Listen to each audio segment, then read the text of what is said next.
Elon, okay. Vlad, can you hear us? Vlad the Stock Impaler. Hey guys, thanks for inviting me up. It's good to hang with all of you. All right, Vlad, I was what really happened? Give us the inside scoop. all right. Well, I was actually hoping that you would invite me up for the Fermi paradox part because this has been a very surreal weekend and week for me. One of the really great things is all the people coming out of the woodwork to offer support for the company, offer advice.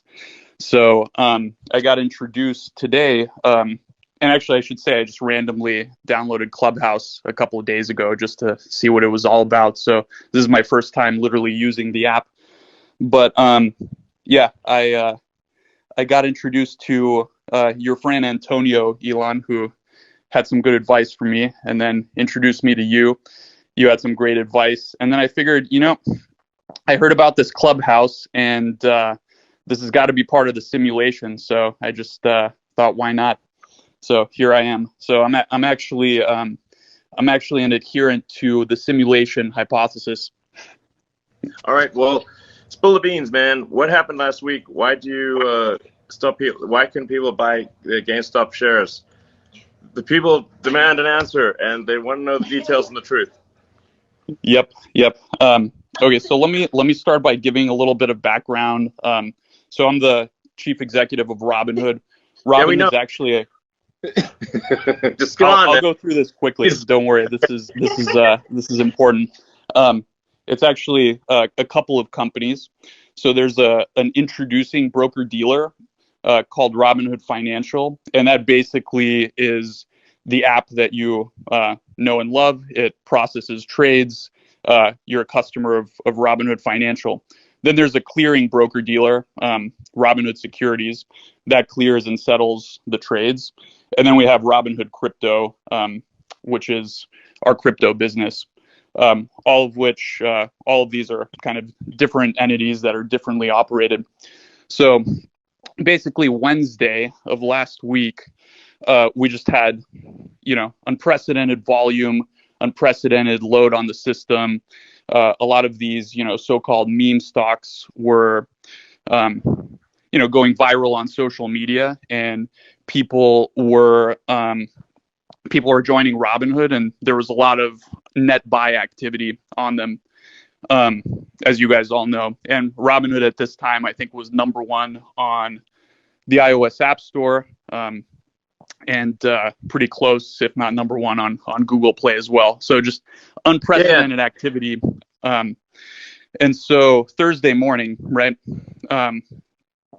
So I'm sleeping, but at 3:30 a.m. Pacific, our operations team receives a file from the NSCC, which is the National Securities Clearing Corporation. So basically, as a broker, as a clearing broker, and this is where Robinhood Securities comes in, we have to put up money to the NSCC based on some factors, including things like the volatility of the trading activity, concentration into certain securities, and this is the equities business. So it's based on stock trading and not options trading or anything else.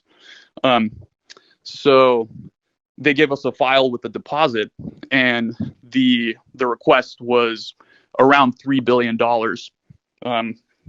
Which is, about an order of magnitude more than what it typically is, right? So, no.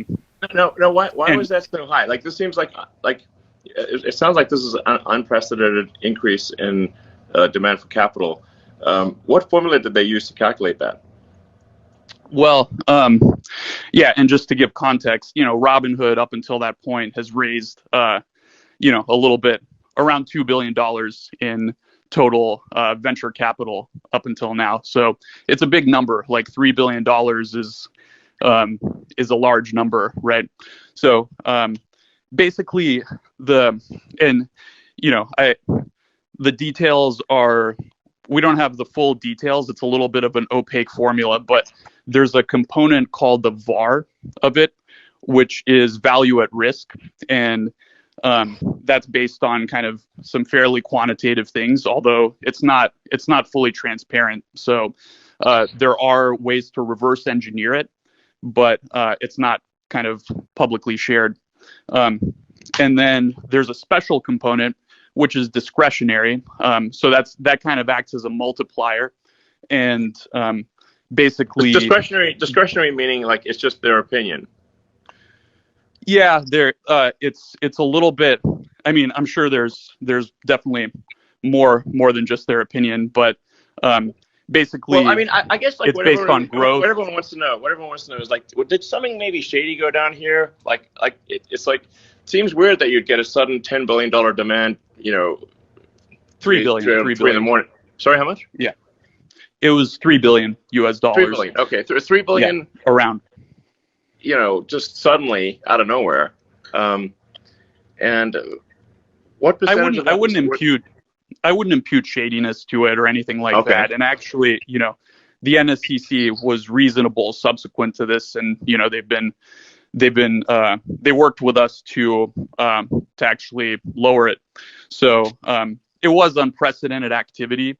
You know, I don't have the full context about you know, what's going on in the NSCC to make these calculations, but yeah, essentially, is anyone holding you hostage right now? No, I'm okay. Yeah, thanks for asking. But anyway, so this was obviously nerve-wracking, and I actually was asleep at this point. You know, the operations team was fielding this at 3:00, and then you know, we got back, we put our heads together. You know, our chief operating officer basically said, "Look, let's call up the higher ups at the NSCC and kind of figure out what's going on. Maybe there's some way we can work with them." And basically, there was another call, and they lowered it to something like $1.4 billion from 3. Okay. So, okay, we were making some progress, right? And then, but it's still a high number. And then we basically proposed, well, let's explain how we plan to, let's explain how, you know, we'll manage risk in these symbols throughout the day. We proposed marking these volatile stocks that were kind of driving the activity, position closing only. And then at about an hour before market open, so 5:30 or 5 in the morning, they came back and they said, okay, the charge is, or the deposit, $700 million, which we then deposited and paid promptly, and then everything was fine. So that essentially explains why we had to mark these symbols position closing only, and also why, you know, we knew this was a bad outcome for customers. You know, part of what's been really difficult is Robinhood stands for, you know, democratizing access to stocks, and yeah, we want to give people the access. So that's been very, very challenging. But we had no choice in this case. We had to conform to our regulatory capital requirements, and so the team did what they could to make sure we were available for customers. Who controls this organization, this clearinghouse?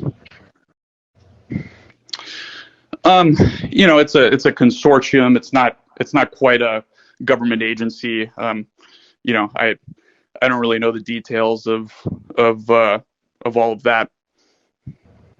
Okay. But you know, and to be fair, like we were I think there was legitimate sort of turmoil in the markets. Like, these are unprecedented events with these meme stocks, and you know, there was a lot of activity. So there probably is some amount of extra risk in the system that warrants higher requirements. So it's not entirely unreasonable. But we did operational processes to make sure that customers that had positions could sell their open positions, because obviously restricting someone. We got a lot of questions about, okay, you had to restrict buying. Why didn't you also restrict selling?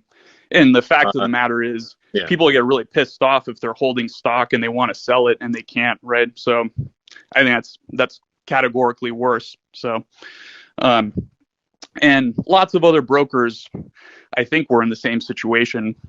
Robinhood was in the news, but you sort of heard this industry wide, right? Other brokers basically restricted the same exact activity.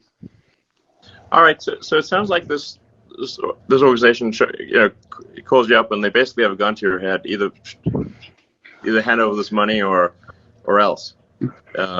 And so, because I mean, like, basically what people are wondering is, like, did you sell your clients down the river, or did you have no choice? And if you had no choice, that's understandable. But then, we got to find out why you had no choice, and who are these people that are saying you have no choice? Yeah, I think that's fair. We have to comply with these requirements. Financial institutions have requirements. The formula behind these requirements, I think it would obviously be ideal if there was a little bit more transparency so we could plan better around that. But to be fair, we were able to open and serve our customers, and 24 hours later, our team raised over $1 billion in capital, so that when we did open, when we do open tomorrow morning, we'll be able to kind of relax the stringent position limits that we put on these securities on Friday.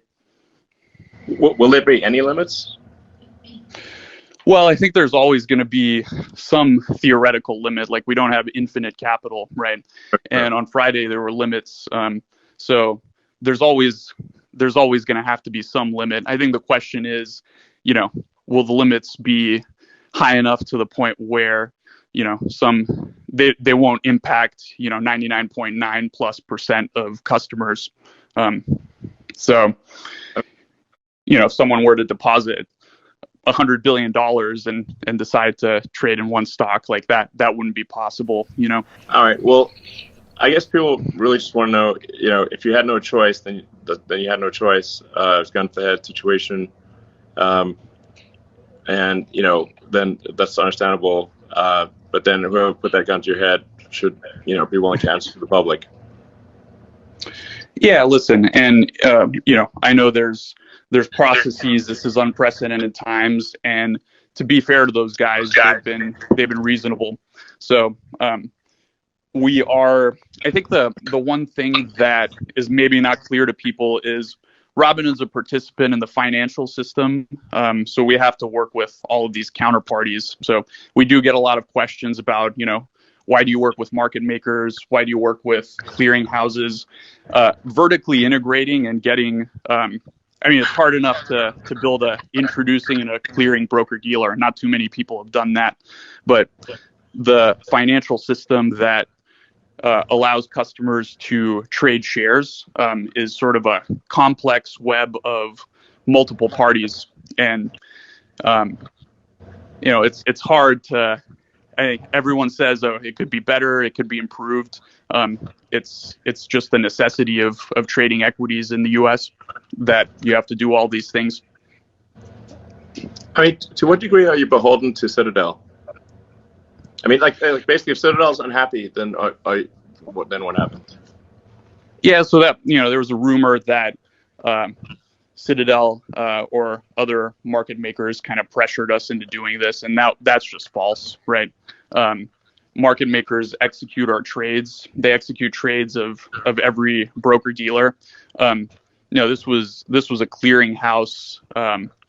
This was a clearinghouse decision, and it was just based on the capital requirements. So, from our perspective, Citadel and other market makers weren't involved in that. But wouldn't they have a strong say in who got put in charge of that organization, since it's an industry consortium, not a government consortium, or not a government regulatory agency?